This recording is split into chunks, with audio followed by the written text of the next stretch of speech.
The wind cut like a blade through the Blue Ridge Highlands, tearing at the ridges and howling through the pines. Snow swirled in the air, dense enough to blur the horizon into a wall of white. Thomas Callahan kept his head low beneath the brim of his hat, the fur lining of his coat pulled tight against his neck. Each breath spilled into the cold as a quick, ghostly cloud before vanishing into the storm. His horse moved at a steady, cautious walk, hooves sinking deep into drifts that swallowed the trail. There was no path to follow, only the faint swells and dips of the land that Thomas knew as well as the lines of his own hand. The leather saddle groaned beneath his weight, the only sound besides the muffled thud of hooves. Then something broke the monotony of white. Not the sway of a snow-laden branch or the sudden dart of a bird. It was movement, unnatural, desperate, beneath the glassy surface of a frozen creek. He pulled sharply on the reins. The mare snorted, tossing her head. Through the sheets of wind he saw it clearly. 5 pale fingers pressed against the ice, trembling once before sliding out of sight into the dark below. Thomas swung down from the saddle, boots punching into the snow with a crunch. He crossed the bank in long strides, the cold slicing through his trousers. Dropping to his knees, he yanked off one glove, baring a hand already raw from winter air. Without hesitation, he slammed his palm against the ice. The first blow sent a spiderweb of cracks outward. The second punched a jagged hole into the black water. Cold rushed up in a breathless wave. He reached in. His fingers closed around a wrist so thin it felt like kindling.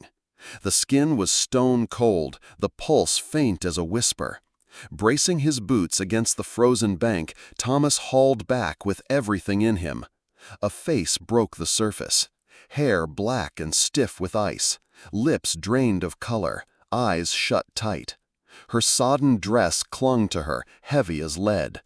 Bruises mottled her shoulder where the fabric had torn, and above them, faint but legible in the dim light, was a single word inked into the skin: property. There was no time to ask questions. He hooked an arm under her knees and back, lifting her with the ease of long practice. She was light, frighteningly so, her head rolling limply against his shoulder. Snow swirled harder now, the wind shoving at his back as he carried her to the horse.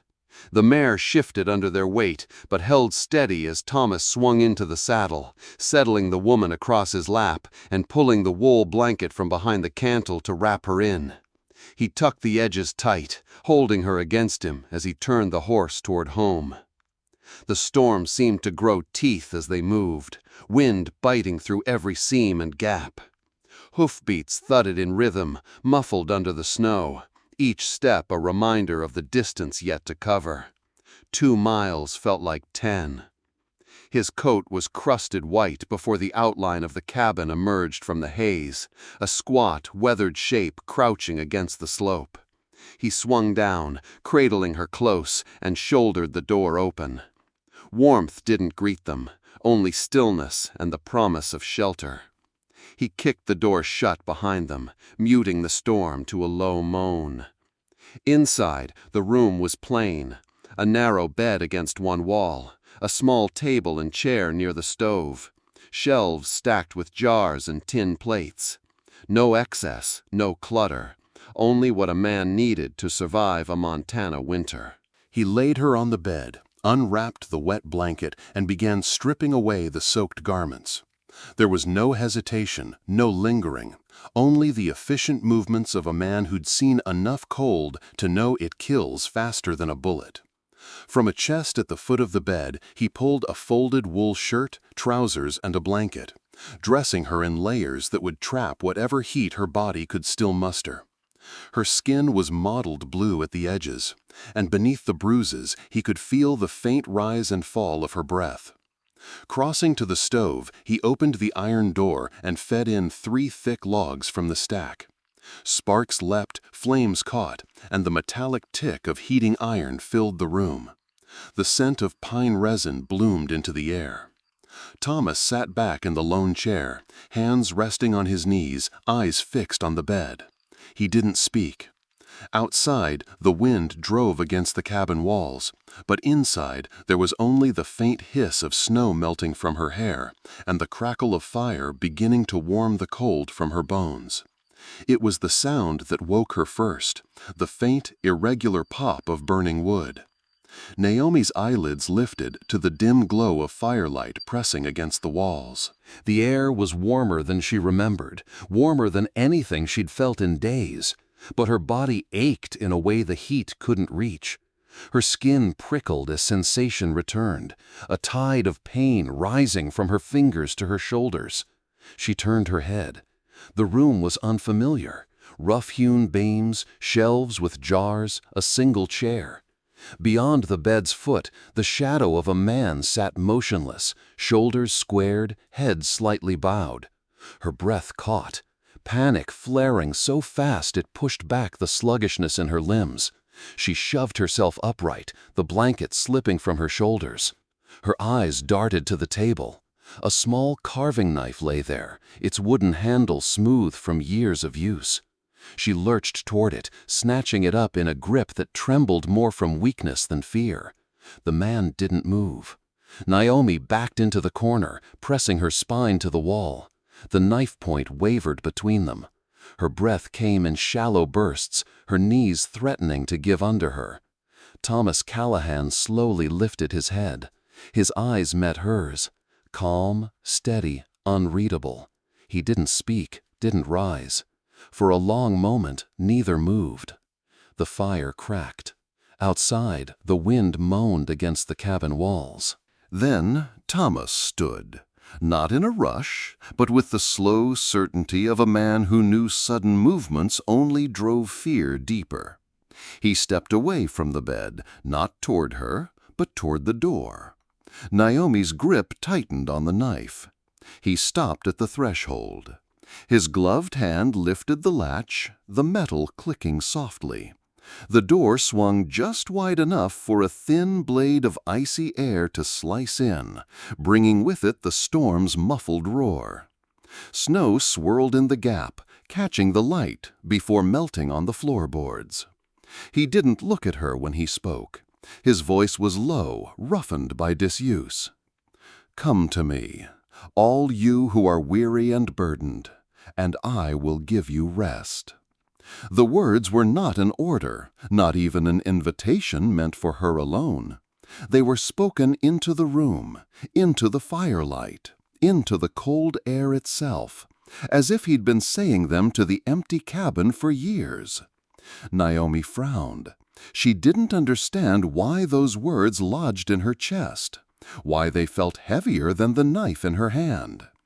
Thomas stepped outside. The door remained ajar, wind tugging at its edges. He didn't look back. The cabin was suddenly larger, emptier. The open door framed a blur of white, the snow falling thick beyond. Naomi stood there for a long while, the knife still in her hand, the cold beginning to creep toward her bare feet. The storm outside was the only life she'd known for so long, running, hiding, never stopping long enough to feel the heat of a fire. Freedom had always meant movement, the absence of chains, the distance between herself and those who hunted her. Now, for the first time, freedom looked like stillness. She lowered the knife. Her bare feet carried her forward, past the bed, past the chair. She stopped by the open door, the wind biting her skin. Beyond lay the road she could take, any direction, no one to stop her. She closed her eyes against the snow's sting. The sound of the fire behind her was a steady pulse, warm and alive. When she opened her eyes again, she turned from the door. The knife clinked against the table as she set it down. She crossed the room, pulled the blanket from the bed, and wrapped it tightly around her shoulders before lowering herself to the floor beside the stove. The heat seeped in slowly. Her breathing eased. Outside, Thomas's boots crunched in the snow, pacing somewhere beyond the cabin wall. She didn't know him, didn't trust him, But she wasn't leaving, not yet. Two strangers, both guarding their own scars, had just chosen to share the same fire. If you found this helpful, a quick like really helps us keep creating. The days passed in a slow rhythm, the kind that made the wind's voice louder and the silence between words heavier. Naomi rose each morning to the pale light that filtered through the single cabin window. The first thing she noticed was always the same: the door. It stood there without a lock, the latch loose enough that a push would send it swinging open to the snow. Each time she looked at it, she waited for the familiar clench in her chest, the reflex to run. It didn't come. She learned the shape of the cabin in those quiet hours: how the stove ticked as the fire settled, how the boards in the far corner creaked only under the weight of a step, how the shelves sagged slightly under the weight of jars filled in another season. Nothing here seemed meant to keep anyone in. Nothing here carried the smell of fear. Thomas moved through the space with the same deliberate economy he had shown on the first night. He spoke little, his voice a rare sound, but she noticed how his hands always worked, shaping wood, mending a harness, tying knots in quiet concentration. By the third morning, Naomi began to touch the cabin's life in small ways. She poured water from the snowmelt pot into the kettle and set it on the stove before Thomas returned from the woodpile. She wiped the table with a damp cloth, gathering the fine layer of dust that had settled along its edges. She didn't ask if she could, she didn't look for approval. He gave none. But when he passed the table later, he ran a hand over the smooth surface, not stopping, not speaking, just a small pause in his stride that she caught out of the corner of her eye. Outside, the snow kept falling, sealing the ridge in deeper. Through the window, she could see the horse in its pen, head bent against the cold. Thomas spent long stretches out there, shoveling a path to the shed, bringing in feed, checking the fence. Inside, Naomi listened. The creak of the roof under snow, the muffled thump of his boots on the porch, the gusts of wind that rattled the shutters before dying away. On the fourth evening, she took a step further. While Thomas split logs out back, she found a pot and set a small boil on the stove. Melted snow, a pinch of salt, the last of the dried herbs from a jar on the shelf. The smell was faint but warm. When Thomas came in, frost whitening the edges of his beard, he noticed the pot. He didn't ask what it was, didn't comment when she ladled some into a tin cup and set it on the table for him. He drank slowly, eyes fixed on the fire. For Naomi, the moment held more weight than the words they hadn't spoken.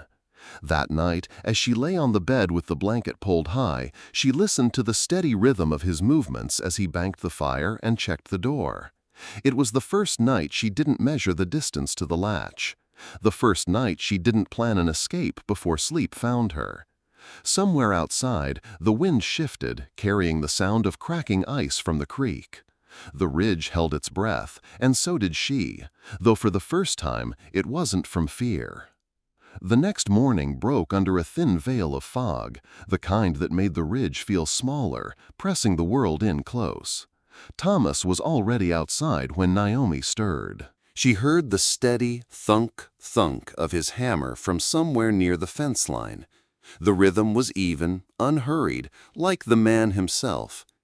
Inside, she found a length of torn curtain hanging limp by the window.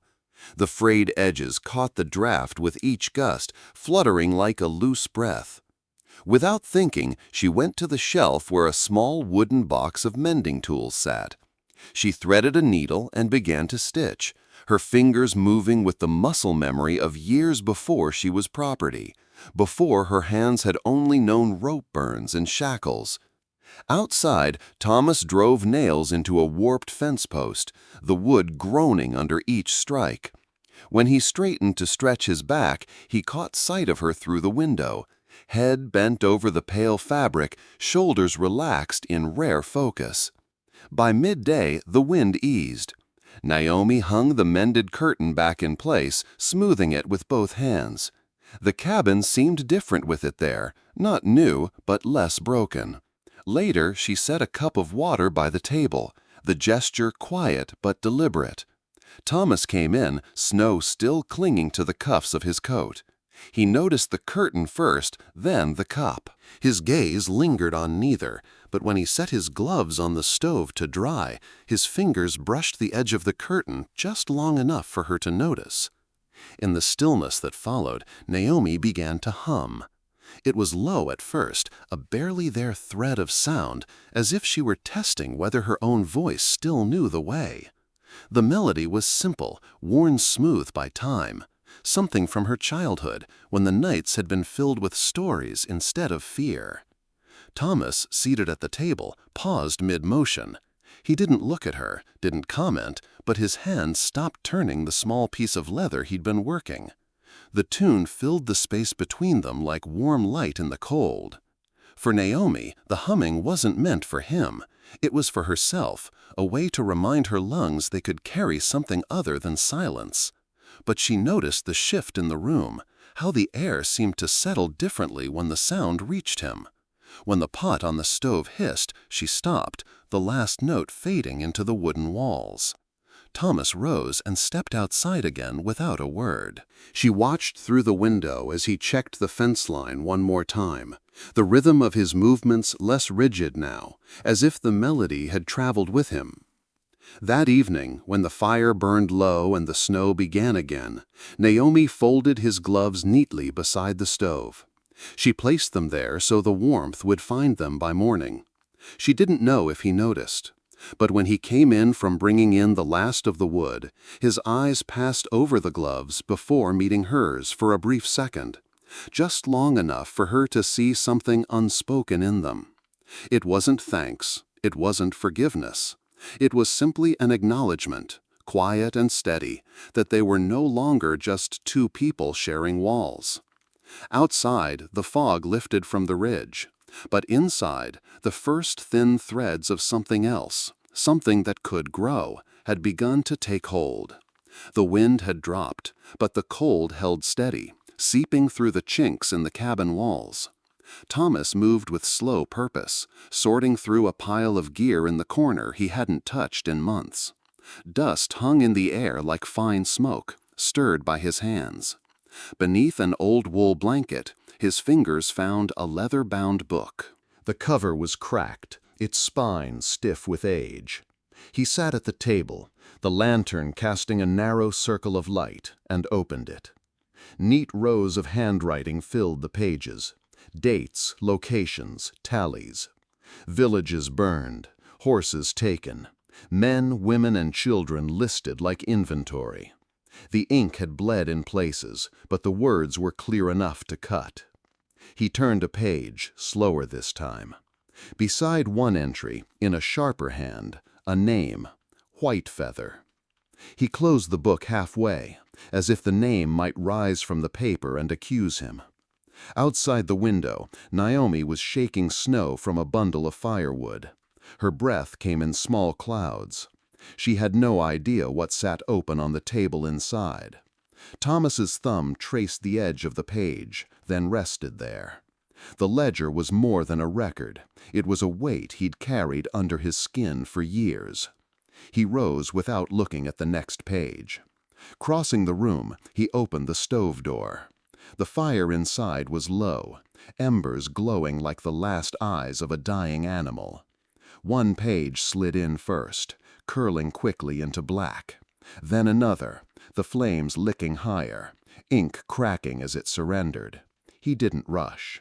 He watched the fire take each name, each number, each cold, ordered line. When the last unburned sheet remained, he hesitated. The name Whitefeather was there again. Under his breath, barely audible over the hiss of sap in the wood, he murmured, "Forget the former things. Do not dwell on the past. See, I am doing a new thing." No one was in the room to hear it. He wasn't speaking to Naomi, not even to God. He was speaking to the fire, to himself, to the years that had gnawed him hollow. The page curled inward, darkened, and fell. Through the window, Naomi caught the first tendrils of smoke rising from the chimney. She paused, one hand still clutching a log, her eyes narrowing slightly. She knew the look of burning paper. She'd seen men burn deeds, contracts, orders, always to erase something they no longer wished to answer for. She set the wood down and stood there for a long moment, not going inside.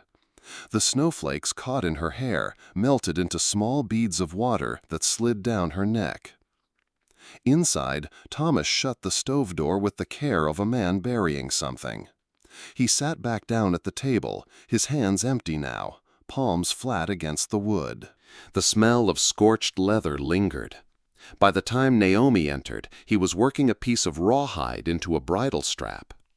The only sign of what had happened was the faint wisp of smoke curling from the stove's vent. She didn't ask. He didn't offer. But when she passed behind him to place the firewood by the hearth, her hand brushed the back of his chair. Not enough to call it comfort, but enough to say she'd seen. Outside, the sky was already folding into night.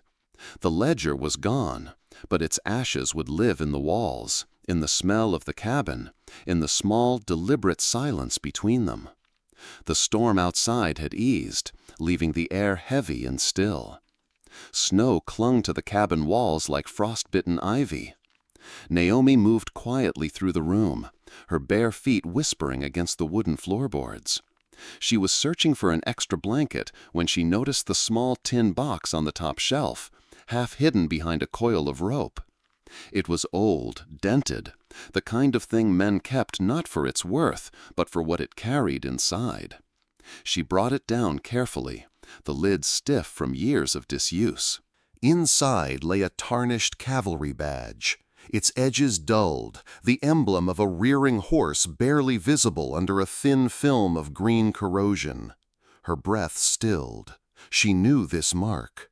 The 11th Cavalry had come through her people's lands years ago, leaving behind ashes, graves, and the sound of crying that seemed to carry on the wind for months. She didn't drop it. Instead, she turned it over in her palm, feeling the weight of it. Heavy for its size. Heavy like something that shouldn't exist anymore. The cabin was empty. Thomas was outside chopping wood near the tree line. Naomi set the badge on the table, pulled on her coat, and stepped into the cold. The creek was just beyond the ridge, its surface broken by pockets of unfrozen water. She crouched down at the edge, plunging her hands into the freezing shallows until her fingers found the sticky gray clay that gathered near the bank. Back inside, she worked the clay on a wooden board, shaping it with the slow patience of someone handling a memory too dangerous to touch bare-handed. Her thumbs traced the same lines and grooves she had felt on the metal, each curve of the horse's flank, each notch in the border. It was perfect in shape, but softer, breathing under her touch. She stared at it for a long while, the firelight throwing gold across its damp surface. Then, closing her fingers around it, she squeezed. The clay broke, crumbling between her hands. Pieces fell to the table, some rolling off to the floor. The shape was gone.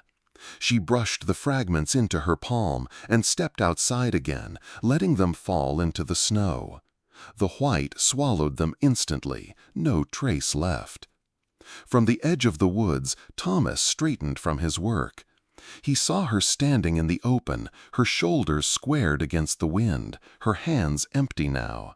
He didn't call to her. When she came back in, her fingers were red from the cold.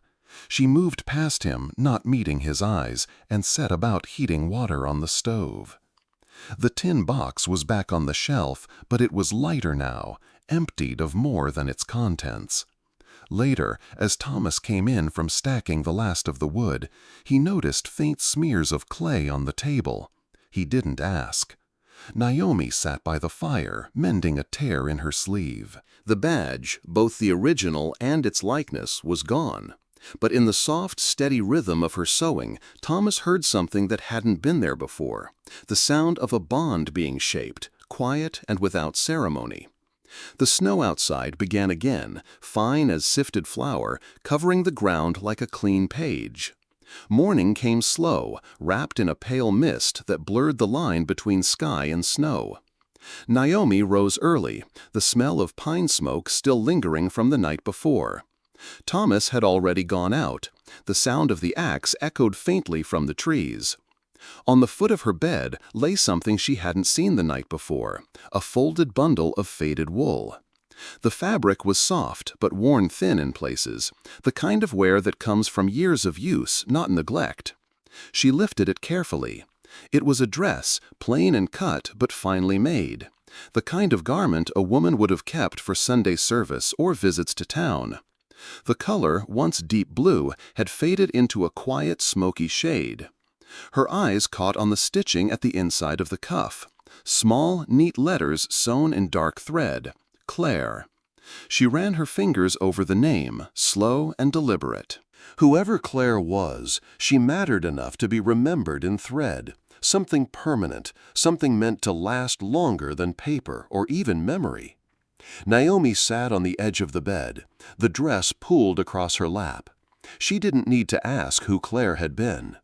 Some absences are obvious even when no one speaks of them. When Thomas returned, he paused at the door, stamping the snow from his boots. His gaze flickered toward the bed, but didn't linger. Naomi didn't thank him. Instead, she stood, holding the dress against herself, gauging its fit. It was loose in the shoulders, a little long in the hem, but it wrapped around her like it remembered the shape of another life.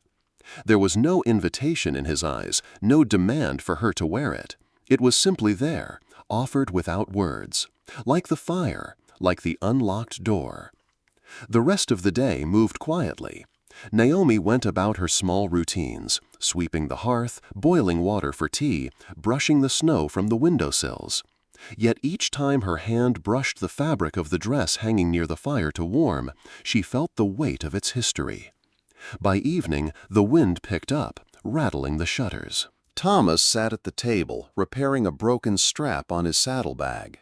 Naomi brought him a cup of tea without speaking, then returned to the chair by the fire. The dress hung on the peg behind her, its shadow swaying in the flickering light. She kept glancing at it, not as a possession, but as if it were a message she was still learning to read. In that silence, an unspoken exchange passed between them.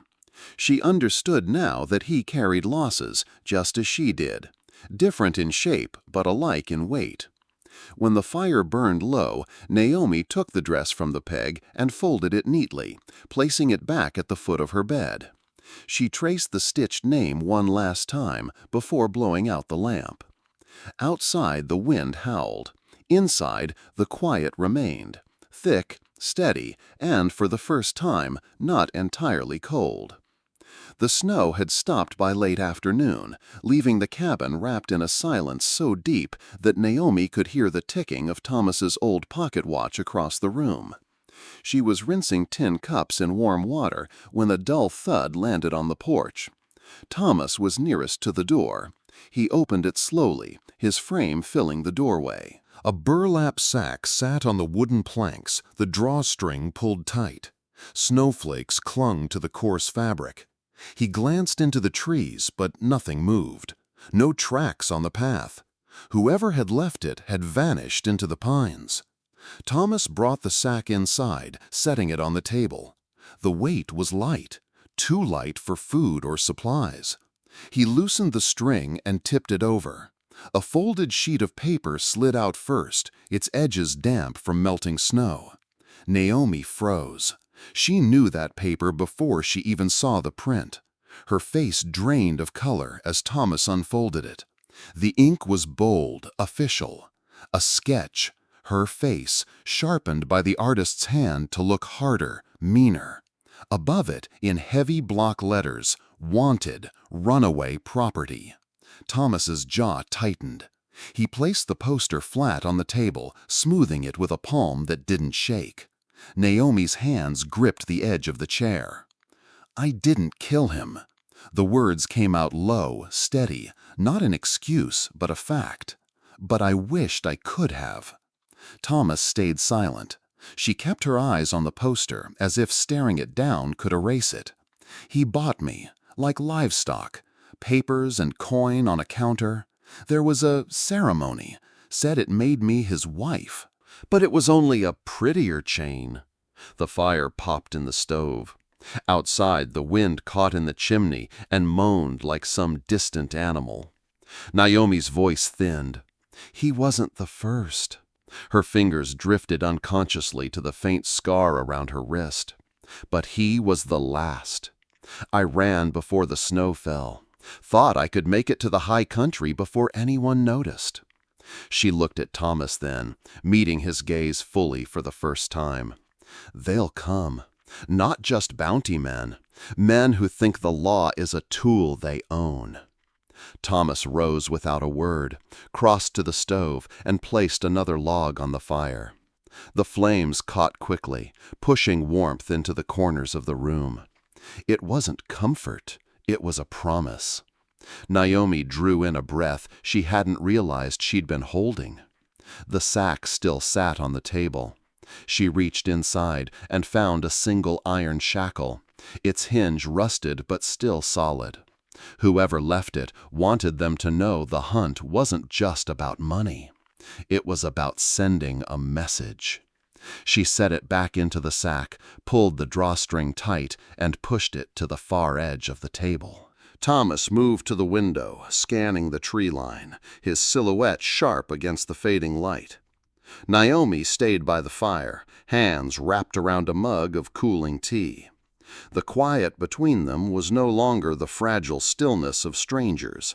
It was the measured silence of people who understood the same kind of threat. Outside, the snow began again, soft and soundless, as if the world were trying to hide their tracks before it was too late. If you're still watching right now, drop a 1 in the comments so I know you're still with me on this journey. The snow in Dry Creek had turned to slush, making the main street a ribbon of brown ice. Inside Martha Doyle's saloon, the air smelled of coffee grounds and wood smoke. It was the kind of morning when men spoke in low voices, saving their breath for the day's work. The batwing doors swung open with a crack. Jed Barnett stepped in, his boots leaving wet prints on the warped floorboards. His coat was the color of old gunmetal, and in his gloved hand he carried a rolled sheet of paper.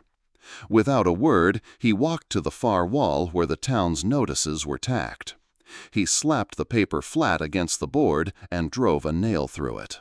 The hammer strikes were loud in the still room. Martha, polishing a chipped glass behind the counter, glanced up. She knew trouble when it walked through her door, and Jed Barnett was trouble wrapped in leather. He turned toward her. "You seen her?" He tapped the poster. Naomi's face stared back in charcoal strokes, harder, meaner than life, just as the law liked to draw it. Martha's eyes lingered a moment too long before she shook her head. "Haven't seen anyone like that." Her voice was steady, but she gripped the glass tighter. Jed studied her, then shrugged. "She's worth more alive than dead, but I ain't picky." He turned, heading for the door, spurs biting into the floor with each step. In the far corner, Deputy Luke Barnett, Jed's younger brother by blood but not in loyalty, set down his coffee. He'd been watching since Jed walked in, eyes shifting from the poster to Martha's white-knuckled grip. When the doors flapped shut behind Jed, Luke rose and crossed to the bar. "That face," he said quietly, nodding toward the poster.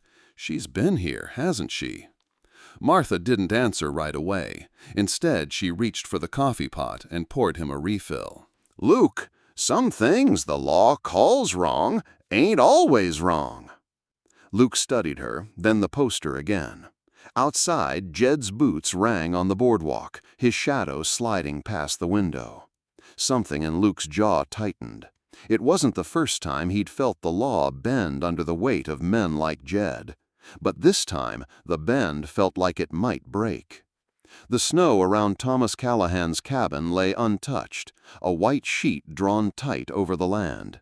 The only sound was the low murmur of wind in the pines, until the crunch of hooves broke it. Thomas stepped out onto the porch, rifle resting in the crook of his arm. Two riders emerged from the tree line. Sheriff Amos Barnett in his dark duster, and his son Luke just behind. The sheriff's coat was dusted with frost, his badge catching the weak light like a shard of ice. They reined in at the edge of the porch.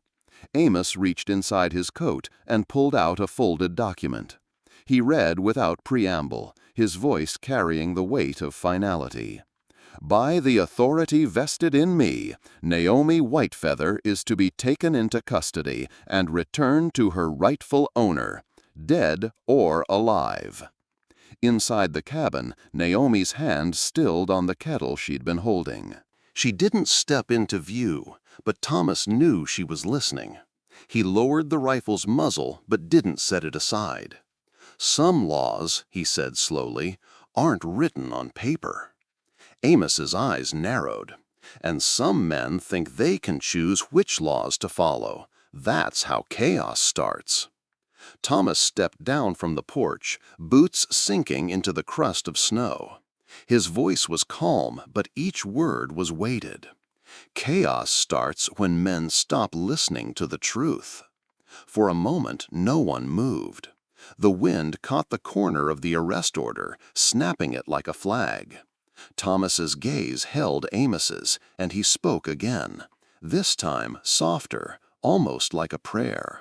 Mercy triumphs over judgment. James 2:13. Luke shifted in his saddle, glancing at his father. The verse hung in the cold air, heavier than any threat. Amos folded the paper slowly, tucking it back into his coat. You have one chance to do this the easy way, Callahan. Don't make me take it the other way. Thomas didn't answer. Behind him, the door creaked. Naomi stepped into the doorway, her eyes steady. Luke's hand twitched toward his holster, but not the way a lawman's should.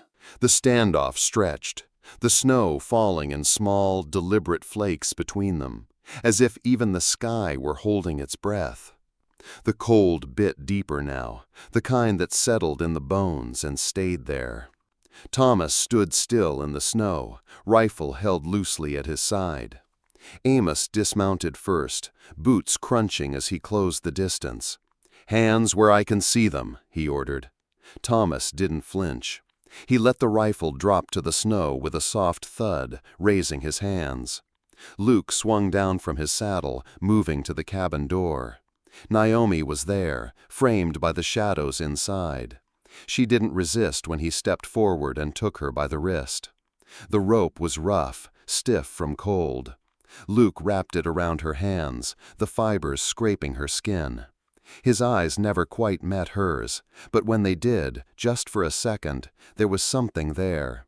Not pity, not fear, but calculation. Amos glanced over. "Tight," he said. Luke gave the rope a final pull, the knot firm but not cruel. Naomi's gaze shifted to Thomas. He stood a few feet away, his hands still raised, face unreadable. Snow collected on the brim of his hat, melting in slow drips down the back of his neck. Jed Barnett emerged from the trees, rifle slung across his back. He took one look at Naomi bound and grinned, the kind of grin that made men want to keep their hands close to their weapons. "Finally caught your little bird," Jed said. Thomas's jaw tightened, but he said nothing. Amos gestured toward the horses. "Mount up, we're heading back before dark." Luke guided Naomi forward. She walked with her head high, each step deliberate, the rope swaying between her wrists.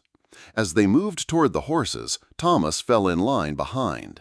His eyes caught Luke's in that moment, just a flicker, but enough. Luke looked away quickly, but the seed was planted. The group mounted up, Naomi placed on the saddle in front of Luke. Jed took the lead, Amos riding behind Thomas. No one spoke. The only sound was the steady creak of leather and the muffled thump of hooves on snow. Thomas's shoulders stayed relaxed, but his eyes moved, measuring distances, angles, the weight of each man's gun. Somewhere deep in his chest, the fire that had been banked for years began to breathe again. The trail wound narrow through a stand of pines, their branches heavy with snow. The sky had begun to darken, clouds folding in from the west. Jed rode ahead, humming a tuneless melody, the wanted poster for Naomi sticking out of his coat pocket like a prize waiting to be claimed. Amos followed behind, his gaze fixed forward. Luke kept Naomi in front of him on the saddle, her bound hands resting against the pommel. He could feel her breathing, steady, measured, but ready. Thomas rode last, silent, his eyes scanning the tree line. A sudden gust sent a flurry of snow down from the pines, blinding Jed for a heartbeat. In that same breath, Luke acted. His left hand loosened the reins. His right hand went to the colt at his hip. The motion was smooth, practiced. Not the jerky draw of panic, but the steady pull of decision made long before. The click of the hammer broke the stillness. "Jed," Luke called. Jed half turned, confusion in his eyes. That's when Luke leveled the colt at his chest. "Drop it." "What in—" Jed started, but the barrel staring at him stole the rest of his words. Amos reined up hard, snow spraying from his horse's hooves.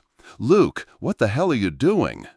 Luke's voice didn't waver. "I can't watch us kill Mercy in the name of law." For a moment, the only sound was the horses shifting nervously. Jed's hand twitched toward his rifle, but Luke's finger tightened on the trigger.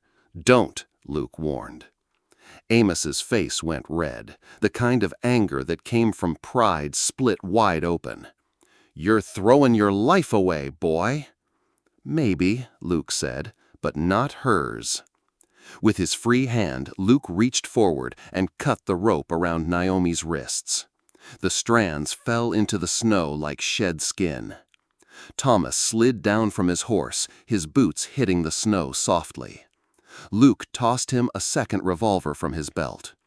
Jed swore under his breath, but he kept his hands raised. Luke jerked his chin toward the east. "Naomi's people are that way. Go." Naomi swung her leg over and dropped lightly into the snow, rubbing her wrists. For the first time since Thomas had found her in the ice, she allowed herself a small, fleeting smile. Thomas met Luke's eyes, gave a single nod, then turned toward the tree line. Naomi followed, leaving the trail and the law behind. By late afternoon, the trees thinned and the land opened into a broad meadow blanketed in snow.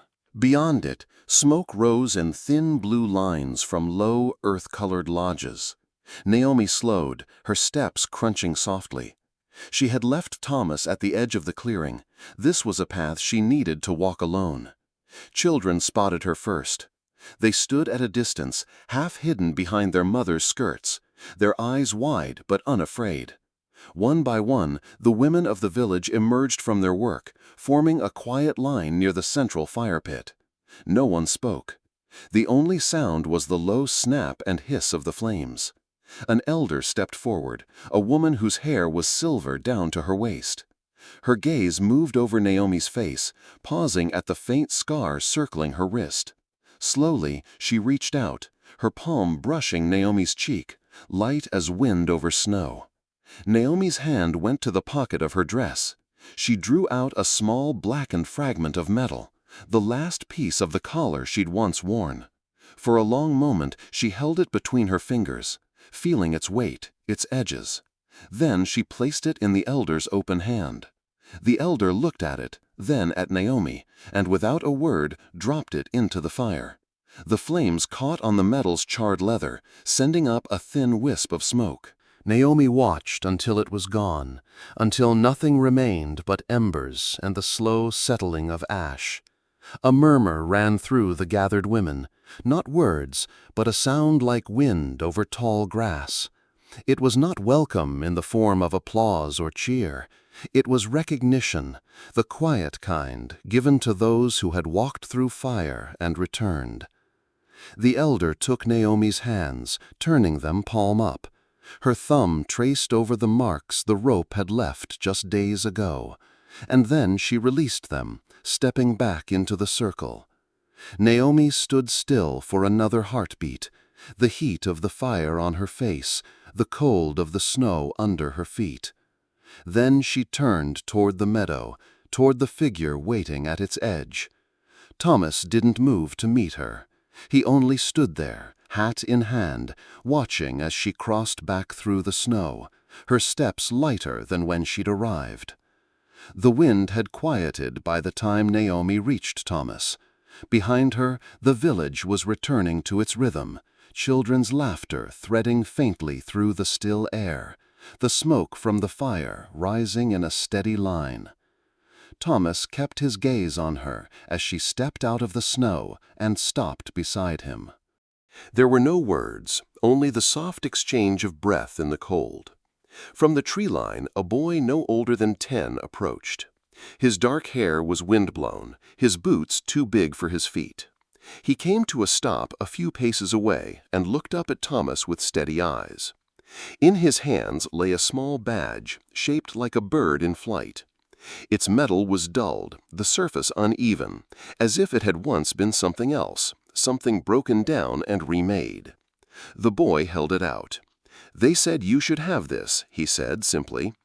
Thomas reached for it, the metal warm from the boy's palms.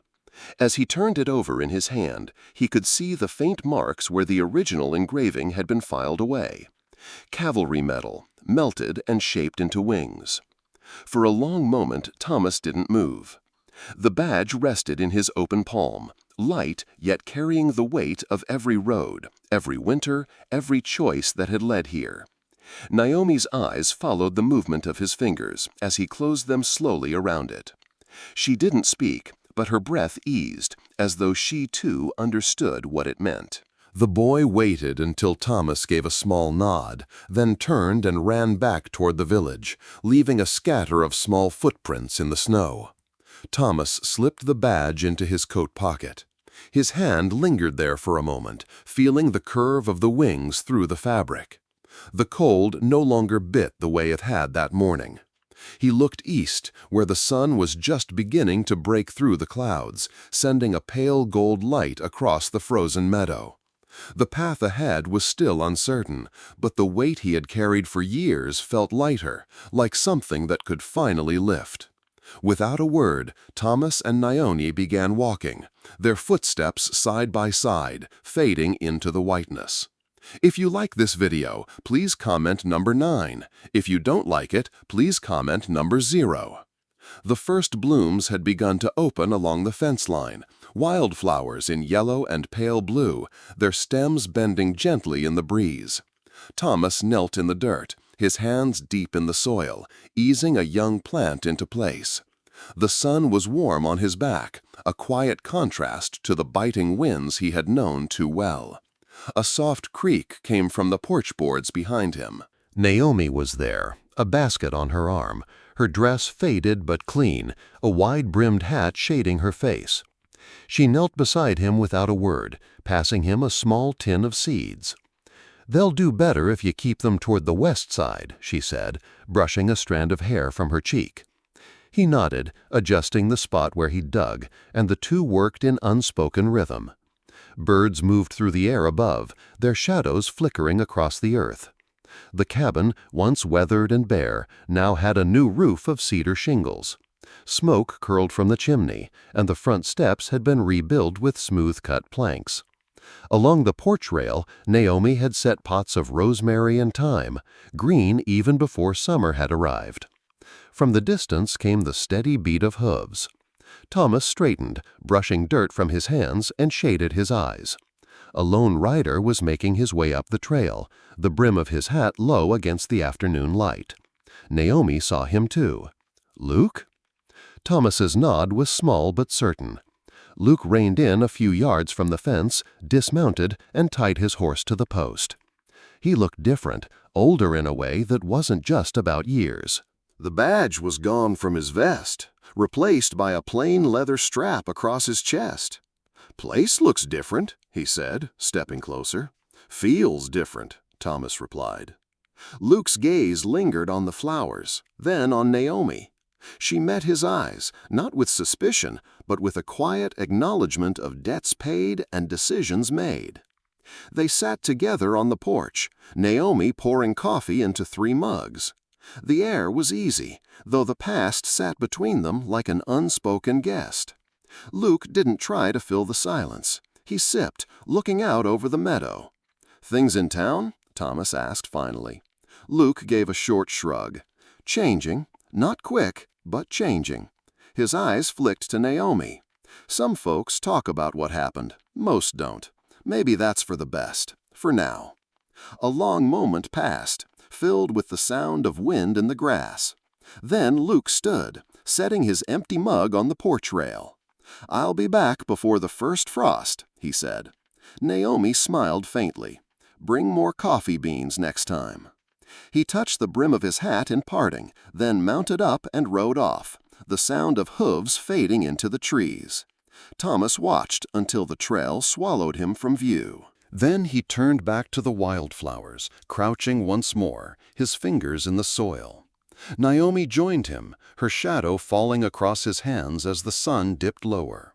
The day was closing, the sky painted in layers of gold and rose. From the porch, Thomas watched the meadow shift in the changing light.